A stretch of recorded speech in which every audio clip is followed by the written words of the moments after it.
What is happening, people? Welcome back to the channel. KG is back. We're back for a Saturday night stream.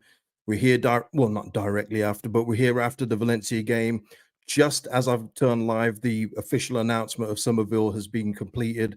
I will obviously get those up in the stream as well. Going to speak about that, speak about Daniel Farke's comments on the replacements and finances involved. And also we're going to speak on the friendly a bit as well, and just why I'm so confident about us going up as champions this year. You know, and I'm not deluded. I just don't know how you don't look at that team and think, who's beating that? Who's going to beat that team over 46 games? But listen, people, before I get into it, please like the video. Please do that. It really does help on the algorithm. So hit that like button. Drop your comments below, and of course, if you haven't already subscribed to the channel, thank you to everyone that supports the channel. Thank you to everyone that doesn't like the channel. You all help equally. And thank you to all existing members. If you want to become a member of the channel, the link is in the description, or it's next to the subscribe button called join, and that just goes extra miles. And shout out to all of my members of the community. Sai is one of those people. Shout out to you, Sai, always supporting.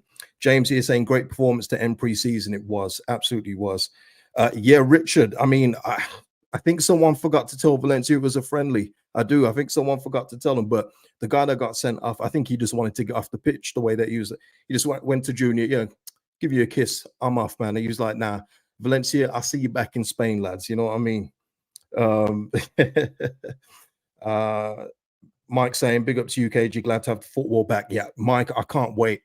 I'm not saying for championship football, but I cannot wait for the season to start. There's just so much to be optimistic about. You know, and you know me, I'm not a deluded guy. I'm not a passion merchant. I go with the information that we've got.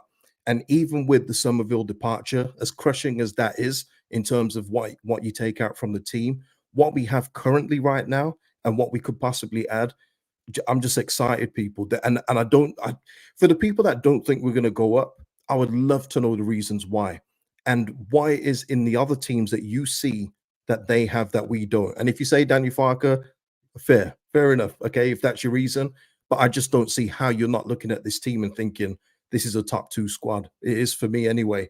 Leeds saying buzzing. We were in total control. That's a Liga outfit, and again, it is a friendly. I always say that it is about fitness, it's about systems and everything else. But you can't like ignore the patterns of play that we've seen consistently through these friendlies. It's been wonderful to watch. And listen, people, don't worry about the match reactions.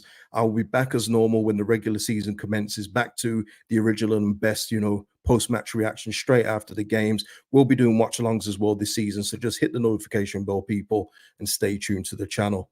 Lee saying no excuses should be automatic. Yeah, of course. I think that as well. I just don't see what other teams have got. And people can say Burnley, Sheffield United, and as good as those are, I feel like we've got that extra bit of hunger. I feel like there's a lot of players that are left remaining, a lot of the new guard that are taking it personal that we didn't get promoted last season. They're determined to right that wrong, and I can see it in them. I can just see it, man. Yeah, of course we're going to speak about that, Mike. Come on, it goes without saying. But look, got a bit to get into, so let's get into it. So I mean, again, I'm speaking about that the team. This was the team today. I don't know if we open with this one, and Daniel Farke said as much today after the game. He says that he doesn't have his first 11 in mind. It wouldn't surprise me if this was modified for the first game against Portsmouth, just simply because we were playing Valencia today, who are a La Liga team. So he's probably looking to play a bit more defensive, even though Gruev was doing as he said he was going to do, and he was venturing further forward at times. But I can see a couple of changes being made next week if Daniel Farke sees the opposition as being a bit more, not easy is a bit of a disrespectful word, but that's the only one I can think of. So we will see if what team we come up with, and of course we'll preview that next week. But when you look at this team, people, just look at the starting lineup from this one. How do you not see promotion? How do you not see it? And I'm talking to people that say that we're not going up, because there's still people that believe we're not going up. I just don't see what you're seeing in other teams. I just don't see it. Parrot House, listen, thank you for the support as always. Parrot House for the super sticker, much appreciated as always. And James, yeah, I mean, he has said that, James, and you know what? Proof is in the pudding. But so far, he's done it. You know, and these are things where you're asking him last season, please be more flexible. Don't be so predictable. Well, he's done that so far. We'll see if it carries on into the league campaign, but by all means, he has done what we've asked for him. Leeds is saying best 11 out for a hole. Oh, okay.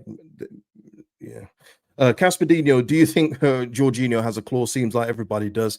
Yeah, the thing is, people, it's not just at Leeds United, it's nearly every football club has clauses. There's very few teams that they don't have clauses.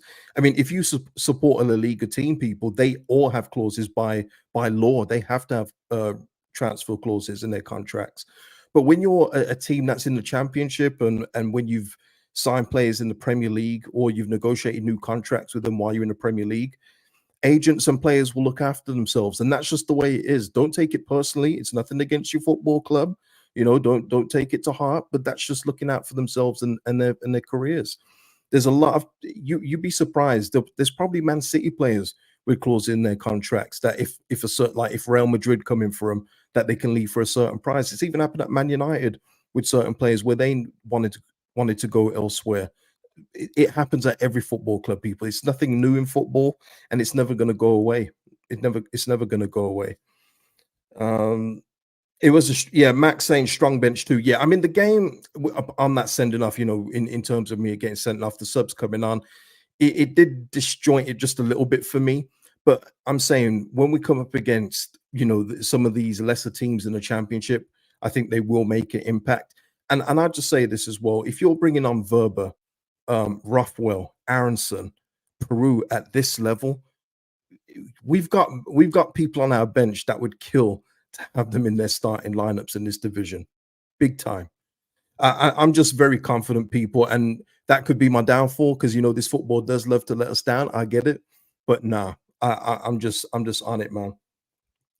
Uh, Caspadino saying, I do get that, but not all the clauses are as idiotic as some of the ones we have here. Yeah, but that was the old regime, Caspadino. That whole relegation loan clauses, never heard of that before. And I thought I've heard of most things in football. Even the agents I spoke to say that that's very rare to even hear of about a relegation loan clause. It's usually a sell, even though it's less than market value, you're still getting a transfer fee. Yeah, of course it is, but they won't be in the contracts now. You look at the one that we negotiated with Archie Gray, for instance, that was 40 million, and we got 40 million for Archie Gray. Doesn't matter about the Joe Roden deal in, second to it. It hit the clause and he's gone for that amount. So this is what I mean. You've kind of got to the Radrizzani more Victor Orta era. Yes, that wasn't handled very well. So it's a new slate now. The 49ers are still dealing with those kind of issues, and we'll get into that in a bit as well. Yeah, I thought I did say it. I thought I did say crap teams. But yeah, in terms of that, I've got so many windows open, people. Got to speak about these two in particular. It seems like it's a broken record at this point. But Joseph today got the start. Peru's on the bench. Bamford's on the bench. Joseph starts today against the La Liga opposition. But the work by Jorginho, the threaded ball in that number 10 slot, ooh, delicious. But then it doesn't just end there, does it, people? Mateo Joseph, footwork, speed, skill, close control, tuck shot into the bottom corner. He is him. And this is why I'm saying, people, I'm so confident with this guy getting 15 to 20 this year. I am. As long as he stays fit, I think he will do it. And Georgie today, for me, overall was man of the match.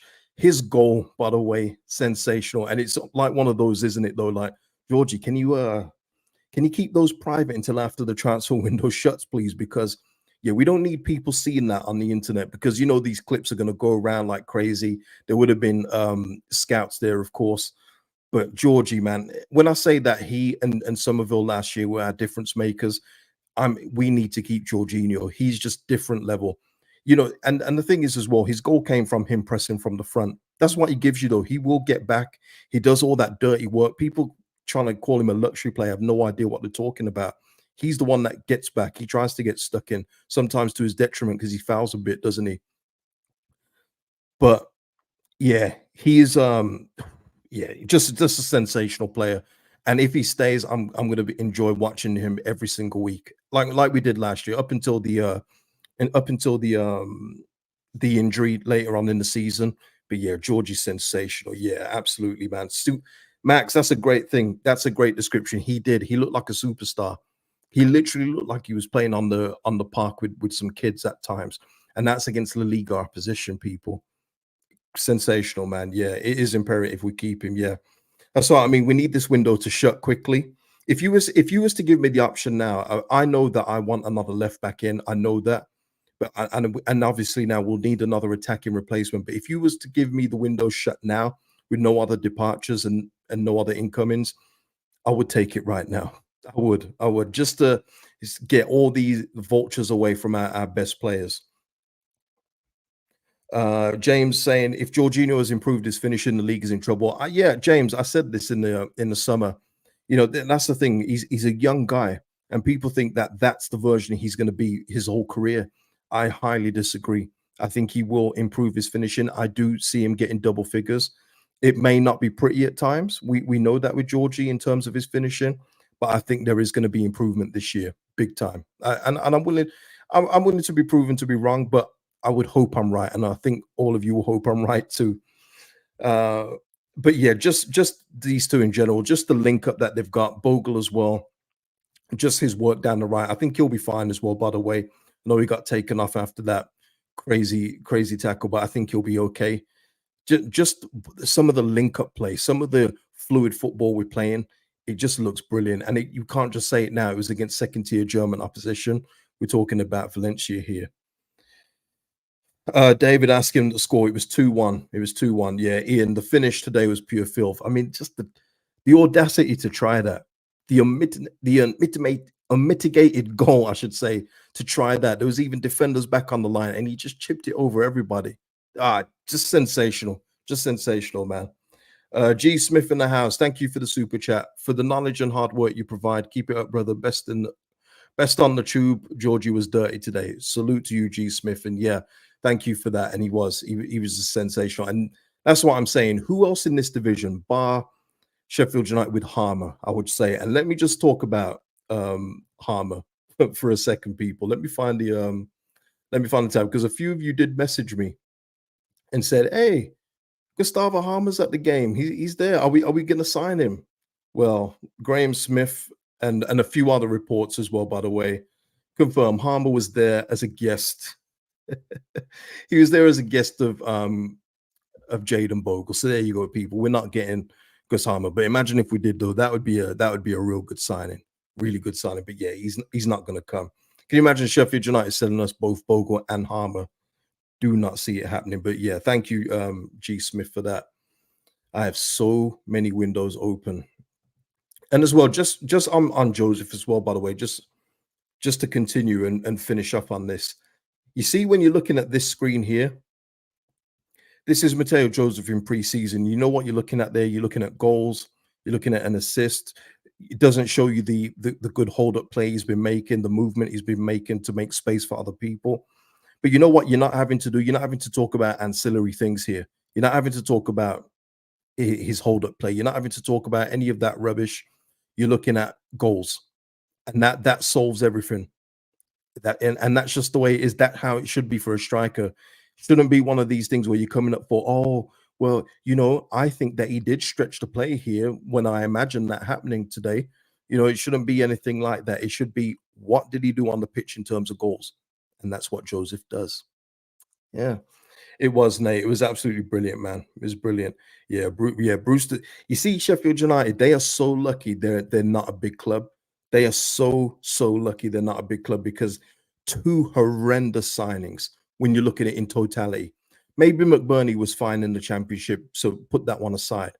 But 25 million British pounds on Brewster, and he's returned, I believe, 3 goals.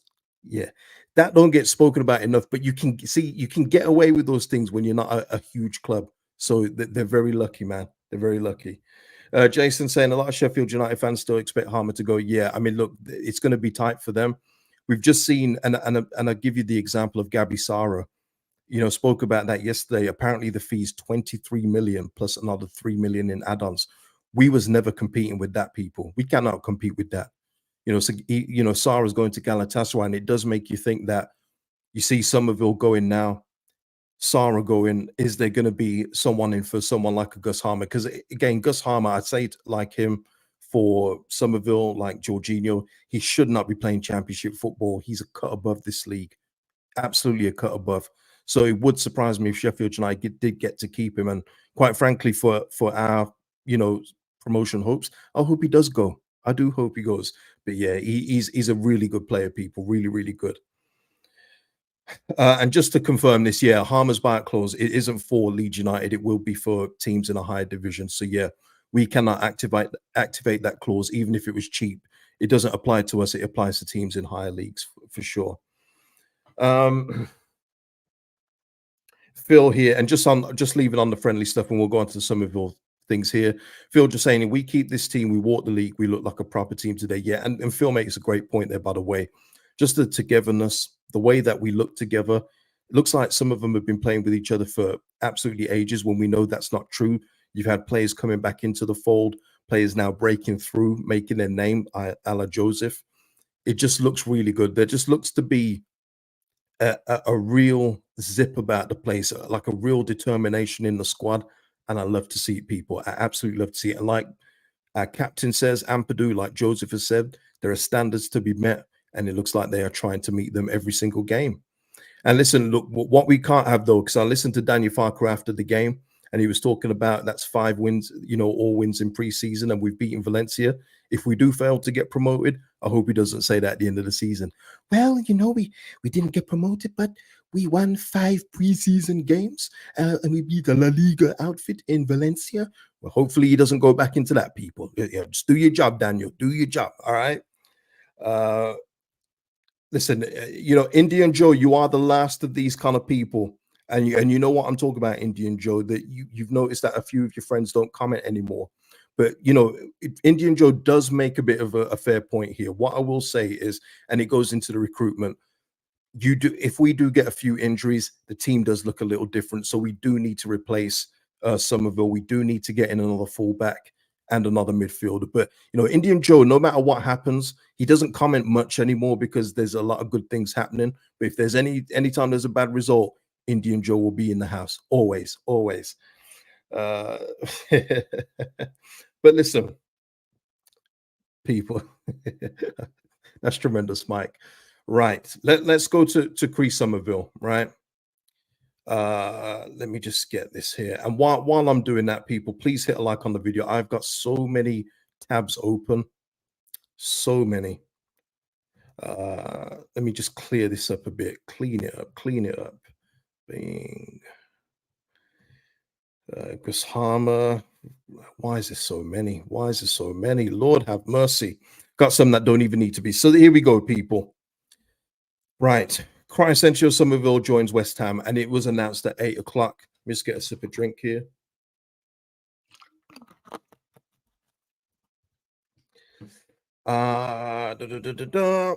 Here we go. So here we go, people. Won't read all of it, but okay, maybe I will. Let's go. Leeds United can confirm Crescencio Summerville has today joined West Ham in a permanent deal for an undisclosed fee after an exit clause within his contract was triggered. The 22-year-old. Last season, the Dutchman played 49 matches across all competitions, netting 21 times in those games, and also provided double figures in assists for his teammates. Yep. And listen, Crescencio now departs for Ellen Road to join the Premier League outfit West Ham, and we wish him well for the future. So there you go. In this day and age of what Leeds United team do, the social media team, if they don't really like a player's departure, they won't give him a wish you well for the future. Well, Chris Summerville got it there. And look, you just heard there the numbers, what we're having to replace or even, trying to replicate in some instances. It's not going to be easy, but I believe as a team, as a collective, they can do it. And especially, and as well with the new players coming in to replace Summerville. But there's the players in the team already in Nanto, Jorginho, Joseph, Rothwell will chip in, Bogle will chip in. I think it's going to be a shared responsibility, people. And Danny Farke has pretty much said that himself as well. Yeah, that was funny with Ampadu. Yeah, yeah. It felt like Ampadu. I can't say it on YouTube, unfortunately, but it sounds like when he was leaving the pitch, the Rafa Mir, sound like he would have said something like, "Yeah, off you go, you so and so." You know what I'm trying to say? Yeah, Uh, yeah. I mean, exit clause is just normal, Nate. Honestly, I don't know what fans expect being a championship team, but fair enough, fair enough. But listen, let's go into this. West Ham, West Ham. Shall we show him in the claret and blue, people? Do you want to see that? Or is that going to upset you? Here he is, people. There we are. Oh, covered his head. There he is, all done and dusted. So, yeah, I mean, and we got that news kind of earlier from ex West Ham employee. They said that the media was being done and everything else like that. So I knew it was done. We did a stream yesterday. It was like, what's the holdup? But it's all done and dusted. But who comes in to replace him? Well, Daniel Farke did speak about this. Let me just get rid of this. So many. Honestly, why did I put up so many windows? Seriously, what was I doing? And Danny Farker was talking about replacing Summerville, and he said he would like another attacker, but he did say in regards to the finances, it is a limited situation, and it was talking about the past sins of the football club, i.e., the previous owners. So even though from a profit and sustainability and everything else like that, yes, we whatever money we've got in for Somerville, we're not going to spend all of that to replace him. It will be a portion of it, but there's also the other fees from the previous regime. Like we knew there was going to be that 73 million owed in June, but remember the overall figure, people, was like 100 and what was it, 170 million or something like that. That is still going to have to be paid over time. So whatever they're buying is going to have to be added on to that. So if we're buying a player for 15 million and it's paid in installments, it goes against that legacy debt that we've got in terms of those transfer figures that we're still paying off. So I think that's what Daniel Farker was alluding to, and maybe it was also just to temper the expectations of the replacement that will be coming in, just to say we've let go of Somerville. Please don't expect another Somerville back, and I didn't expect that anyway. But I think he's just making it more well known, just so that the wider fan base understand that we are not going to get a Somerville back, like he said about Archie Gray as well. So it is something that we're going to have to just look out for. I think we will replace him. Of course, we will. We've got just under a month to do it, so we've got more than enough time. But I think it's just about the Gabriel Sara. That was a pipe dream to think that we was going to get someone like that, and I was hopeful of that as well. People, I'm not saying it as a bad thing. I was hoping that we could do it, but when you hear the figure of 23 million plus another 3 million add-ons, making it a 26 million pound deal, yeah, we was never going to do that. So it's going to be interesting, people, to see how we replace these players, because we also do need to get another fullback and midfielder, in the words of Danny Farker too. Uh, Gavin here, probably a loan replacement. Yeah, and I would say that would be the best thing to do, Gavin. Nanto stays here, is the first choice left winger, and I think it's pretty easy to assume that. So we would just need competition, healthy competition for Nanto, and to give him a rest at times. Got to be better than Jaden Anthony, though. With all due respect to Jaden Anthony, he was nowhere near it. Absolutely nowhere near it. I don't rate him like that. I would hope that we'd get someone a bit better than that. But there's time to do that. There's time. We've had time to do our due diligence. They knew that the Somerville deal was happening, as Farkas said today. So they've had time to get their list together, and it's about choosing the right option, who will fit in and who understands their role within the squad. And that's right, Leeds. There's real bargains in Europe. There's players. I said it all the time. There's players that even we don't know about that would be, a suitable replacement. But it's about what the scouting network believe is the best fit. They've also got to be mentally right, as I've mentioned before. That has to be a big part of the recruitment for me. They have to be on it mentally at this football club, and I'm sure they'll make the right decision. I would love to get in two bodies before the Portsmouth game. Love to. I'd love to get the fullback in, and love to get the replacement attacker. What we are, though, in this at this point in time, people, is that we're in good shape. It's about adding to the squad. If anyone comes in to get anyone out the first 11, then that will be a sensational signing. But for me, I think our first 11 is here already. Again, I didn't even mention him. Furpo was quality today. We've got a quality first 11 overall. Of course, there's obviously things you would like to change. For me, it would be the goalkeeper. But overall, this is our first 11. So anyone coming in is going to be on a squad role or backup. So we're in good shape, but it is when suspensions, injuries come into play, that's when the squad will get tested and stretched. Let's have a look here. Yeah, Mike, that player wanted to stay in Holland, so I did update on that, like I think about a month ago. But yeah, he wanted to stay in Holland. And I think he's looking to go to PSV. LJ here saying, I think people don't realize how poor the entire EFL championship will be this year. No excuse of the season not to finish one or two. Yeah, it is. It is a poor league. It's even worse than last year. And last year it was poor. It's just that you had, Leicester, who are obviously a quality team. Southampton is still a good team. And of course, the Ipswich Town story, which is a rare, that's the exception, not the rule. You're not going to keep getting a League One team getting promoted and then getting back-to-back promotions. It rarely happens. But yeah, it is a worse league this year, big time. People talk about Luton. I know Russ, who's a member of the channel, is worried about Luton. I don't know why. And I guess, and I know this could come back to bite me, but there's always going to be someone in that one or two spot, not just us. So someone else has got to take it. But I don't look at Luton's team and think, "Oh, that's tasty." I look at them much like Huddersfield when they got relegated. Huddersfield had a couple good years in the Prem, well, one good year and then one relegated, and now they're back in League One where they should be. And that's what it is for me with Luton Town. They don't impress me like that. I don't rate many of their players like that. I think they've got a couple good players on their books, but nothing that would make me go, "Oh, I'm worried about playing this team." No, I think everyone will be worried about Leeds United, and they should. They should worry about Leeds United. Um, Michael saying, I believe West Brom now have a transfer embargo from the EFL. I don't know about that, Michael. I did put up the West Brom. It was very mean, wasn't it, the other night? But I did put up West Brom's recent business in terms of them signing Devante Cole and then losing a couple of their key players. That's what happens when the parachute payment runs out, people. So promotion this season. Promotion this season. Paul saying none of the three teams coming down worry me. Proper championshipy teams. Yeah, that's what they are. That's what they are. I think that. Listen, I think they'll still be good. I'm not saying they're going to be bums. I'm not saying anything close to that. But I don't look at them the way I looked at Leicester and went, "Oof, Dewsbury Hall, Vardy, Daka."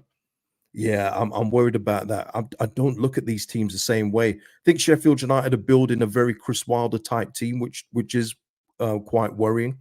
Because what it is, it's a weird thing, and hopefully you understand what I'm saying here.